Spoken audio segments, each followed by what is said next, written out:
smog mitigation, in smog eradication, and the steps that China has taken. Not only an inspiration for us to learn from, but I must also commend Mr. Minister, His Excellency the Minister sitting here. I was going through his profile and I saw how learned he is, and he's got the requisite education in the environment and ecology, and how much he has contributed to making China a better place, a more breathable place, and improving the air quality index. Placing him as a minister of ecology and environment, it connotes China's seriousness about its environment and how it wants to improve the air quality, the environment. So it shows China's commitment.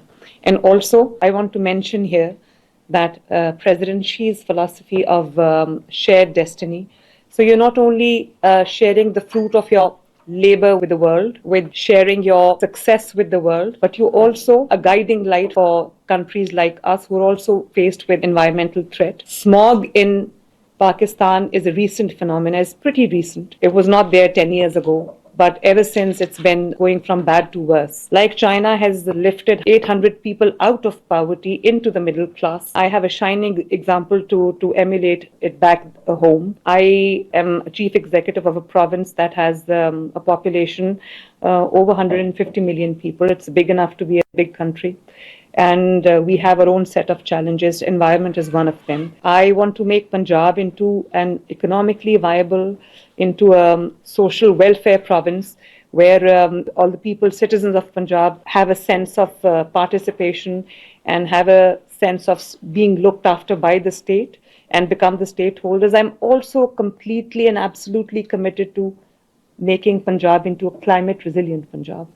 And following in the footsteps of China, I have also striven to not only improve the environment, but also I've placed a person in the ministry as a minister of environment, the dynamic lady sitting on my left, who is very, very passionate about improving the environment, dealing with the environment-related issues, and she's very fervently and passionately following each and everything on minute-to-minute basis, daily basis, and the steps that she's taken, the agenda that she's following is very encouraging. I don't know what to put it down to, but usually in Pakistan, some 120 days are smog-ridden. We are surrounded in thick smog, but this time we have taken, obviously it's not something which happens overnight. So we have a short-term plan in place, we have a medium-term plan in place, and we also have a long-term plan in place. And there's nothing that improves environment over time, as China knows, because China set the bar high, and China's been at it since 2018. I know that because I went to the Blue Tech Clean Air Alliance that day, and I had a chance to exchange views with them and learn from what China has achieved over time. But the smog has literally disappeared in a few days' time. And I don't know what to put it down to, because there must be something behind it. But as I said, we are committed to contributing as much as we can, do everything under the sun to make air breathable for the people of Punjab. Whenever there's smog, we have to shut the schools down, we have to shut the industry down, everything comes to a grinding halt, everything comes to a standstill. And obviously it is for the betterment of the people, but it does take a toll on your economy, on people's health and the day-to-day affairs. So there is a complete plan that is in place, which is environmental conservation, biodiversity conservation, sustainable development, and most critical areas where we are working on daily basis is air pollution, improving the air quality standards, and eradicating smog. And since assuming office in end of February, I have not only dealt with this problem on day-to-day basis, but I have given a complete, comprehensive, and an overarching first ever smog mitigation action plan, which is multi-sectoral, includes the steps taken in agriculture, transport, and industry, In agriculture, we are going big on e-mechanization, on mechanization, on replacing the old manual methods, stubble burning, and burning the remains of the crops that contribute to smog in a big way. So we are e-mechanizing everything, replacing the old machinery with machinery like super seeders.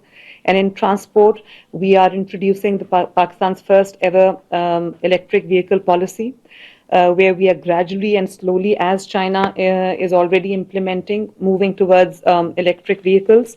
And we are very, very particular on vehicle fitness certification, vehicle emission certification.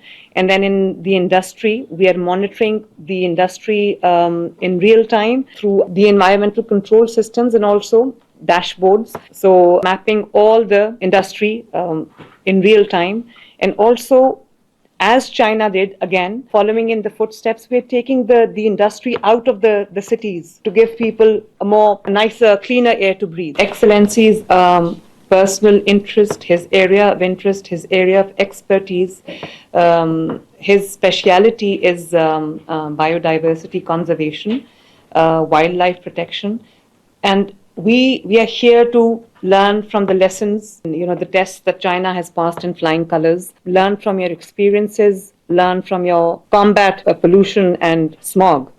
We're here to learn, and I would request Excellency, the Minister, to take it forward from here, and I want some tangible results to come out of this meeting so that people of Punjab can also benefit from your experiences, from the lessons that you've learned over time, from the expertise that you've developed in the past few years. And I suggest that we make a working group from your side, a working group from our side, that can sit together on taking some tangible measures for smog mitigation, for smog eradication, and improving the air quality in Pakistan. We can exchange technology, we can exchange ideas, we can exchange success stories, and follow in China's footsteps. We're also working on renewable energy, on clean energy, on green technology. And I have a very amazing anecdote to share here. When we entered China, I don't know which far-flung place it was, but from the windows of the plane, I looked down and I saw vast, expansive wind corridors, and I saw the machinery there. It was like a God-forsaken place, but using every inch of the land available to you. So I was really impressed. So this is what we are trying to do. I'm also investing hugely in solar energy. And just before embarking on this visit to China, we have opened applications for solar panels. We are doing joint ventures with Chinese companies. And because people are bogged down by the increasing energy costs, and it does affect industry and the household equally. So we are introducing, I want to go big on solar, clean energy, green energy, and wind energy, so that, everything that we do makes the environment safer. And lastly, I know I've taken a lot of time, I've spoken too much, I would want to hear from His Excellency, but I suggest a Beijing Punjab working group, as I suggested earlier, that does knowledge sharing, policy formulation, policy coordination, technology transfer, capacity building, data sharing, emission reduction strategies, green urban planning, green energy, and e-transport. वज़ीर आला Punjab Maryam Nawaz Shanghai में